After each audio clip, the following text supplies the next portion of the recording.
근데 이제 이 꽃두한락가가 이제 개가 되고 개에서 죽어서 천신이 됐는데 그 사람이었을 때도 좀 배고픔에 굶주려서 살았잖아요. 그리고 그 다음에 개로 태어났을 때도 제대로 못 놀아봤을 거 아니에요. 그러니까 한이 맺혔는지 천신으로 태어나서 너무 놀았어. 우리가 전문 용어로 어머 너무 달렸다 이렇게 표현하죠. 야 오늘 너무 달렸어 우리 좀 쉬었다 가자 이래야 되는데 쉬지 않고 너무 놀아가지고 영양소를 섭취를 못해서 굶어 죽게 됩니다. 그래서 이 꽃두한락가 이 개였다가 천신으로 태어난 이 존재가 다시 인간 세상에 뚝 떨어집니다. 자, 인간 세상에 떨어졌는데 하늘 세계에서 굶어 죽었지만 전생에 개였을 때 거룩한 성자를 공경하는 충직한 개였던 공덕과 선업의 힘으로 인간 세상에 떨어진 뒤에도 인간으로서 강력한 선업을 가지게 됩니다. 그래서 그 선업의 힘으로 하늘 세계에서 떨어져서 사람이 되었지만 사람이 된 뒤에도 먼 미래에 큰 성공을 이루게 되죠. 그런데 한 가지 놓쳐서는 안 되는 게 있습니다. 이제 본격적인 이야기가 펼쳐지는데 천신이었기 전에 뭐였다고 했죠? 개였고 개였기 전에 뭐였죠? 꽃두한락가 인간이었잖아요. 그때 어린 아들을 한번 버렸던 적이 있었죠. 그래서 몇 번 버림받는 업을 가지게 됐다? 7번 버림받는 업을 가지게 됩니다. 이제 그 이야기가 펼쳐집니다. 자, 그러니까 자기가 지은 업은 언젠가는 자기가 받아야 돼요. 개였을 때 안 받았고 천신이었을 때 안 받았지만 세 번째 인간으로 태어났을 때 7번 버림받는 이제 업을 받게 됩니다. 그러니까 언젠가는 받을 수밖에 없는 게 우리의 업보예요. 자, 인간으로 태어났을 때 어디에 태어나느냐? 코산비라는 큰 나라의 기생의 아들로 태어납니다. 기생의 아들로 태어나게 됐는데 기생이 다 출산을 한 뒤에 하녀를 부릅니다. 시녀를 부른 뒤에 아들이냐 딸이냐, 아들이면 갖다 버리고 딸이면 깨끗하게 목욕을 시켜라. 왜 그러냐면 기생집에서 아들은 필요가 없는 거예요.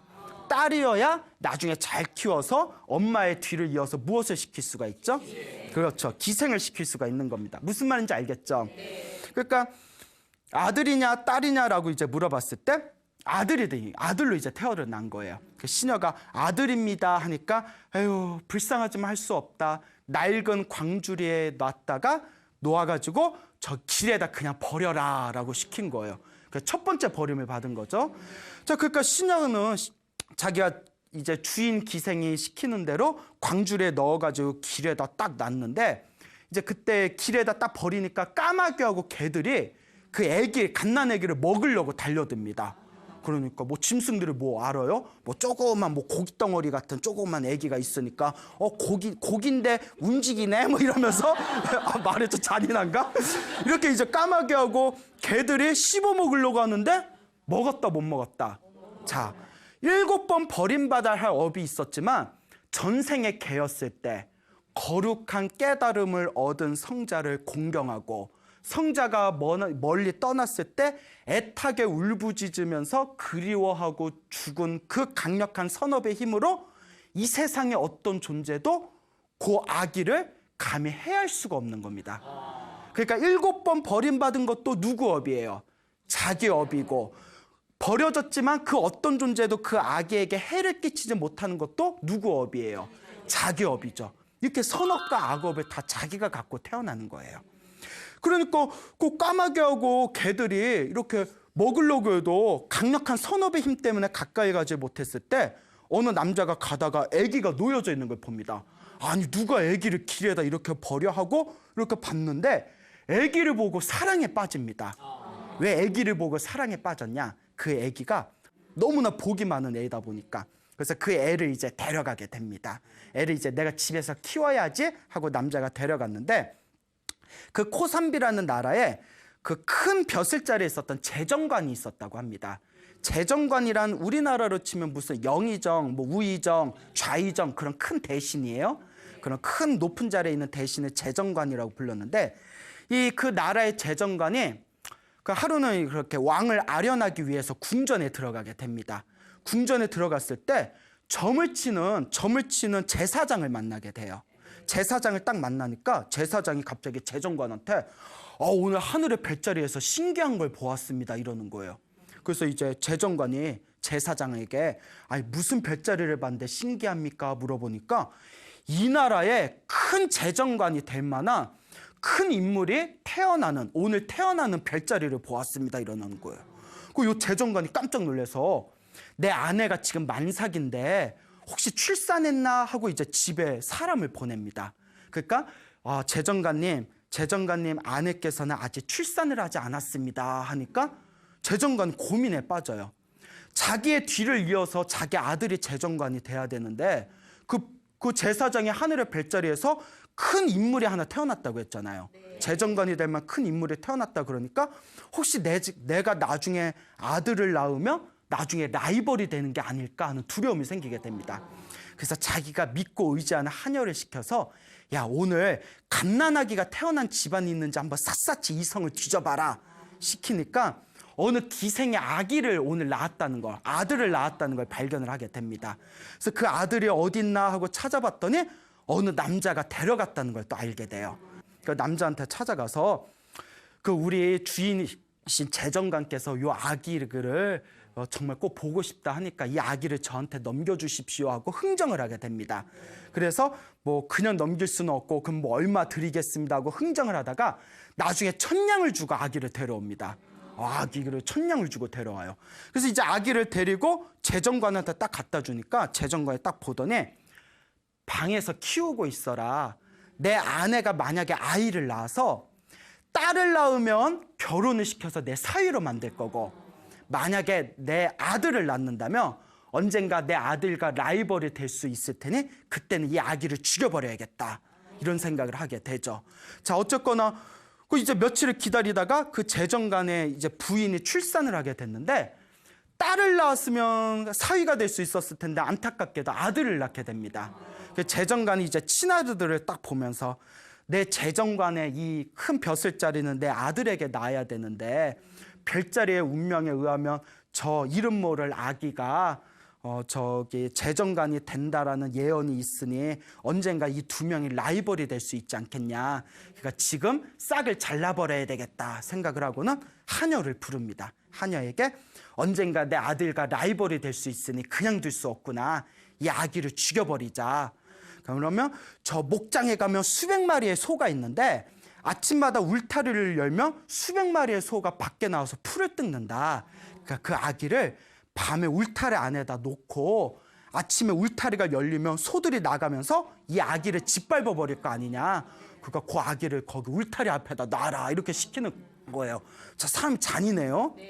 그 어쨌거나 하년 시키는 대로 그 아기 이제 전생에 이제 꽃도 한라가였던 이 아기를 이제 데리고 그 소 울타리에다 갖다 놓게 됩니다. 소 울타리에 갖다 놓고 아침에 울타리 문이 활짝 열리는데 그 수백 마리 소 중에 우두머리인 황소가 앞에 딱 나타나서 코앞에 아기가 있으니까 그 아기를 밟고 지나갔을까요? 아기를 보는 순간 강력한 애정이 샘솟더랍니다. 왜 샘솟았을까요? 전생에 복이 많아서. 그 복이 많아야 돼. 전생에 복이 많은 애를 보고 순간에 이제 애정이 샘솟아서 우두머리 황소가 그 애가 다칠까 봐 이렇게 품에 안습니다. 그 다른 수백 마리의 소들이 우르르 뒤에서 나오면서 앞에 큰 우두머리 황소가 있으니까 다른 소들 다 피해갈 거 아니에요. 그 주인이 이렇게 봤더니 아니 가장 좋은 풀이 나는 자리에 가서 밥을 먹던 놈이 저게 웅크리고 있으니까 저 우두머리 황소가 왜 그러자고 가봤더니 애가 있는 거예요. 애를 발견하거나 아니 누가 애를 여기다 버렸지 하거나 그 이제 소 치는 그 사람이 그 아기를 이제 자기가 집에 데려가게 됩니다. 여기 이제 두 번째 죽을 고비를 넘긴 거예요. 첫 번째는 기생이 버려서 죽을 고비를 넘기고 두 번째는 그 황소의 그 틈에서 죽을 고비를 넘기게 되고 하녀가 재정관한테 가서 얘기했더니 재정관이 깜짝 놀라더니 야야야 큰일 났다. 1000냥을 주고 다시 데려와라 해가지고 1000냥을 주고 애를 다시 데려옵니다. 그래서 고민을 하는 거예요. 얘가 참 찔기네. 생명이 참 찔기다. 보통 애가 아니네. 그래서 이제 하녀를 부립니다. 저기 어디 동네에 가면 내일 아침 새벽에 일찍 그 무역을 하는 상인들이 500대의 수레에다 짐을 들고는 500대의 수레에 짐을 이렇게 쌓고는 새벽에 먼 길을 떠날 거다. 그 500대의 수레가 가는 길목에다 애를 놔라. 수레가 애 몸을 지나가면 애가 짓이겨서 죽을 거 아니냐. 참 잔인해요. 어떻게 그런 상상을 할까요? 그 하녀는 이제 시키는 거 어떡해요? 그거 이제 밤에 가가지고 그 새벽에 이제 대기차 애를 이제 땅바닥에 내려놓고 그 나무 뒤에서 이렇게 지켜봅니다. 그래서 이제 새벽에 이제 다 동이 텄을 때 500대의 수레가 소가 끌고 앞을 막 지나가려는데 또 앞에 누가 있어요. 애가 있는 걸 보고 소를 마차의 수레를 끄는 500대의 수레를 끄는 소들이 애를 보고 사랑하는 감정이 샘솟게 됩니다. 전생에 뭐가 많아서? 복이 많아서. 그러니까 500대 수레가 가질 않는 거예요. 애가 다칠까 봐. 그 주인들이 왜 안 가냐고 책짓질을 했는데 책짓질을 하고 소하고 왜 가, 안 가, 왜 안 가, 뭐 나는 못 가, 막 이러면서 그러다가 이제 새벽에 이제 완전히 환하게 동이 트면서 바로 코앞에 아기가 누워있는 걸 발견하게 됩니다. 그때 그 무역상의 그 우두머리 되는 남자가 우리가 하마터면 애를 죽일 뻔했구나 하고는 그 아기를 다시 집에 데려갑니다. 그 하녀가 또 재정관한테 찾아가서 얘기를 하니까 재정관이 기가 막혀서 야 일단 1000냥을 주고 다시 일단 데려와 봐라. 그 1000냥을 또 주고 또 데려온 거예요. 그거 이게 생각해도 기가 막힌 거예요. 이 애가 도대체 어떤 능력과 어떤 힘이 있길래 이와 같이 이렇게 죽음에서 살아남을 수가 있는 것인가. 그래서 이제 다음에 노린 거는 화장터에다 갖다 버리게 됩니다. 화장터에 갖다 버리게 되었을 때 까마귀나 들깨나 그 화장터에 시체를 먹는 귀신들이 아기를 잡아먹게 하려고 했는데 역시 까마귀와 들깨와 시체를 먹는 귀신들이 감히 그 아기를 건드렸을까요? 못 건드렸을까요? 못 건드리게 됩니다. 역시 전생에 뭐가 많아서? 복이 많아서. 그래서 또 4번째 실패하게 되죠. 그래서 그 화장터에 있는 그 아기를 양을 치는 양치기가 집에 데려가게 됩니다. 역시 하녀를 시켜서 얼마를 주고 1000냥을 주고 또 데려오게 됩니다. 이러다 파산 나겠어요, 재정관도. 그래서 보다 안 돼서 그러면 하녀한테 절벽에 가서 절벽에서 떨어뜨려라. 절벽에서 떨어뜨리면 땅에 떨어지면 깨질 거 아니냐. 그래서 이제 하녀가 또 역시 그 말을 듣고 이제 아기를 안고 절벽에 올라가게 됩니다. 그 절벽에다 다시 휙 던졌지만 절벽에서 떨어지는 순간에 갑자기 큰 돌풍을 불더니 아기가 그 돌풍에 휘감겨서 그 대나무 숲에 수백 년 된 대나무에서 자란 뽀송뽀송한 풀밭에 턱 떨어지게 됩니다. 야, 역시 뭐가 많아서? 복이 많아. 근데 많아도 너무 많다. 많아도 너무 많아. 이렇게 또 5번에 또 어떤 절벽에서 떨어지는 5번째 어떤 그런 살인객, 죽을 고비에서 살아남게 되죠. 역시 지나가는 사람이 대나무 밭에서 아기를 발견하고는 집에서 키우게 됩니다. 재정관이 그 소식을 듣고는 또 얼마를 주고 1000냥을 주고 다시 데려오게 됩니다. 이렇게 5번이 실패하게 된 거예요. 엄마인 기생이 버렸을 때까지 합쳐서 5번의 죽을 고비를 넘기다가 지금은 때가 아니다 싶어서 아이를 그냥 키우게 됩니다. 신하들하고 이제 그 아기에게 이름을 고사카라고 지어줍니다. 뭐라고 지어준다? 고사카라고 이름을 지어주게 되죠. 고사카라는 이름을 지어주고 신하들과 양아들을 같이 키우게 되는데 그렇게 소년이 되었을 때 자기하고 친한 옹기장이에게 이제 심부름을 시킵니다. 그래서 이제 옹기장이에게 미리 내가 키우는 양아들을 보낼 테니까 내 양아들이 오면 조각조각 내가지고 옹기에다 집어내서 다 불태워버리십시오 라고 이야기를 하게 됩니다. 자, 그러니까 그 이제 양아들 고사카를 불러서 내가 옹기장이한테 심부를 시킨 거 있으니까 어서 가봐 이렇게 이제 시키게 되죠. 그리고 자기가 죽으러 가는 건 줄도 모르고 요 양아들 고사카는 그 옹기장의 집에 가는데 재정관의 친아들을 만나게 됩니다. 그 친아들이 구슬 딱지치기 하고 구슬치기라는데 계속 지고 있는 거예요. 그 지나가는 양아들을 보면서 같이 자랐잖아요. 어디가 아빠 심부름으로 양아버지 심부름으로 여기 옹기장이한테 가 하니까 내가 구슬을 너무 많이 잃었는데 네가 대신 좀 따줘. 내가 대신 심부름 갈게 해버리는 거예요. 아버지가 시킨 거라서 내가 직접 가야 되는데 괜찮아. 네가 가나 내가 가나 똑같지. 그 구슬 좀 따놓고 있어 하고 친아들이 고사카, 양아들 고사카 대신 옹기장이한테 갔어요. 옹기장이가 딱 오니까 그 친아들인지 양아들인지 어떻게 알아요? 아이고 잘 왔습니다 하고는 친아들을 조각조각 내가지고 옹기장이가 불에다 다 태워버립니다. 그래서 이제 저녁이 돼가지고 양아들인 고사가가 재정관을 찾아갑니다. 아버지, 저 집에 양아버지 집에 들어왔습니다. 그러니까 깜짝 놀라는 거예요. 네가 여기 왜 왔냐? 제가 왔습니다. 야, 그러면 내 친아들은 어디 갔냐? 그래서 자초지종을 설명을 하니까 심장이 뒤집히려고 한 거예요. 아니다, 이거 큰일 났다 해서 옹기장의 집에 갔을 때 이미 하얀 재만 남은 친아들의 유골을 발견하게 됩니다. 그래서 이 불교 경전에 이와 같은 내용이 있죠. 아무 죄가 없는 사람을 탄압하고 해를 끼치려 한다면 그 업보는 결국 누가 받게 된다? 자기가 받게 된다라는 말이 있습니다. 아시겠죠, 여러분?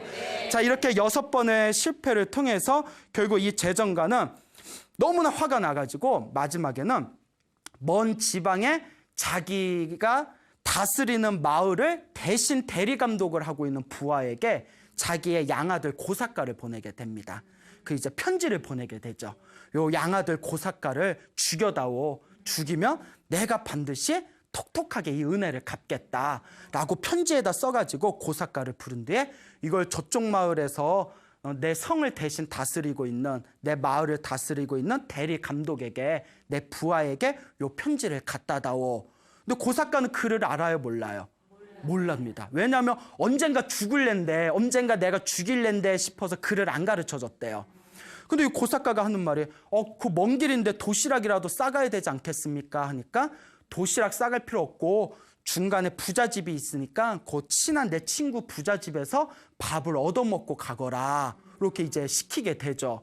그래서 그 편지를 들고 자기 죽이라는 것도 모르고 편지를 들고 길을 가다가 너무 배가 고파서 자기 양아버지와 친한 그 부자 친구 집에 가게 됩니다. 부자 친구 집에 가서 밥 좀 얻어먹고 가겠습니다. 조금만 쉬었다 가겠습니다 하니까 그 부자의 아내가 그래요. 그 고사가가 바로 당신이군요. 양아들이라는 이야기 들었습니다. 좀 쉬다 가십시오 했는데 그 집안에 굉장히 예쁜 딸이 하나 있었대요. 근데 예쁜 딸이 자기 시녀한테 심부름을 시켰는데 시녀가 심부름을 가는데 그 주인집 마님이 부르더니 너 심부름 가기 전에 멀리서 고사가라는 젊은이가 왔으니까 옆에서 시봉 좀 하고 밥 좀 챙겨줘라 하는 바람에 심부름이 늦었답니다. 그러니까 그 딸이, 그 예쁜 딸이 짜증을 내면서 너 내 말이 말 같지 않아? 뭐 이러면서 왜 이렇게 늦게 와? 이러니까 주인만이 심부름 좀 했어요. 누가 찾아오셨대요. 이러는 거예요. 누가 찾아왔는데 하니까 뭐 이름이 고사가래나? 뭐 고사가라는데 하니까 이 어린 딸이 순간 마음에서 고사가라는 이름을 듣는 순간 사랑이 샘솟더래요. 이름만 듣고 사랑에 빠져버렸어. 자, 중요한 거. 그 고사가라는 이름을 듣고 사랑에 빠진 그 부잣집 아가씨가 누구였을까요? 전생에 꼬뚝한라가의 아내였던 깔리였던 거예요. 그 깔리가 살아생전에 그 수행을 많이 하신 수도승에게 쌀을 올리고 평소에 봉사를 했던 강력한 선업의 힘에 의해서 이번 생에 부잣집 딸로 태어난 겁니다. 그리고 고사가라는 이름을 듣는 순간 전생에 사랑했던 남편이라는 것을 무의식 중에 전생의 인연이 이어지면서 이유도 없이 사랑에 빠진 거예요. 야, 그러니까 여러분이 만난 남편들 있잖아요. 다 전생에 인연 따라 만난 거예요. 표정이 안 좋아. 예? 자, 다 자기 인연 따라 만난 겁니다.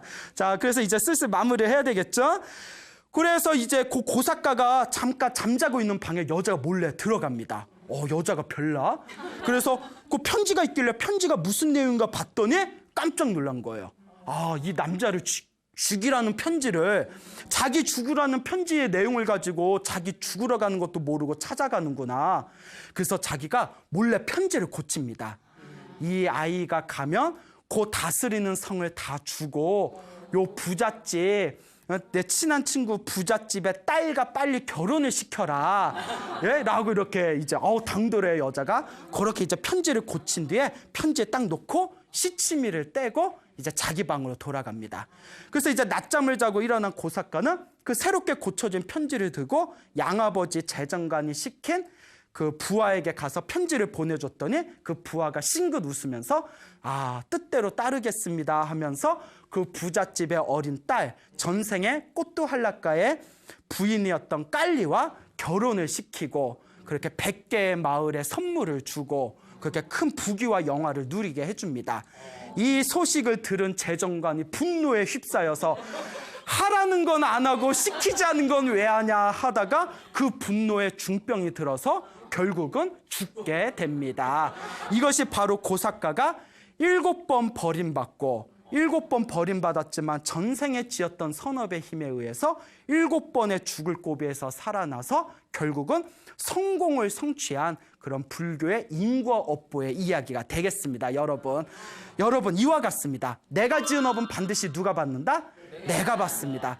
여러분의 선업은 선업대로 행복을 창조하고 여러분들의 악업은 악업대로 불행을 만드는 것입니다. 그러니 여러분 악업을 짓지 말고 끊임없이 선업을 짓도록 노력해야 할 것입니다. 여러분 행복해지고 싶습니까? 네. 행복한 삶을 창조하고 싶습니까? 네. 복을 지으십시오. 선업을 지으십시오. 공덕을 쌓으십시오.